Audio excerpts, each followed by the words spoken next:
When I was little, Christmas Eve felt magical because of my parents' special tradition.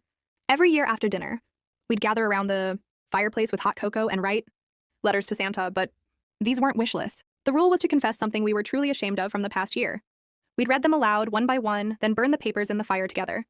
Mom called it letting the shame rise with the smoke so we could start fresh. It felt deep and grown up, like we were being honest in the safest way possible. Back then, the confessions were harmless. My brother, Ethan, would admit to sneaking extra cookies or fibbing about finishing homework. I'd confess to being rude to a classmate. Mom might say she lost patience during a long day, and Dad would joke about yelling at the TV during a game. We'd giggle, watch the flames eat the paper, and hug.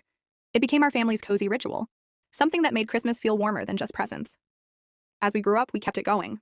Even after Ethan dropped out of college and moved back home at 23, we didn't stop. That Christmas Eve 2 years ago started normally. Tree lights glowing, fire crackling, everyone in pajamas. We went around the circle. My letter was about feeling guilty for drifting away from family. Mom's was about stressing too much. Dad's was light, something silly about eating too many leftovers. Then Ethan stood up. He unfolded his paper with steady hands and read in a quiet voice. I'm ashamed that I've been sleeping with Aunt Karen for the last 14 months. The words landed like a bomb. Aunt Karen, Dad's little sister, married with 2 kids. The one who always brought homemade fudge and laughed the loudest. Ethan continued. It started as a mistake, but I let it keep going. I'm sorry to all of you. The silence was deafening.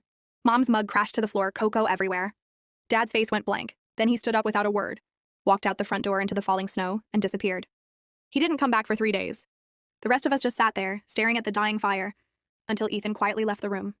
Aunt Karen's husband found out the next day and filed for divorce immediately. The big family Christmas gatherings ended that year. Mom and Dad cut contact with Aunt Karen almost completely. Ethan moved to another city, saying he couldn't stay. We don't do the letter tradition anymore. On Christmas Eve now, the fireplace stays dark. We send quick texts, Merry Christmas, and act like those words never burned in front of us.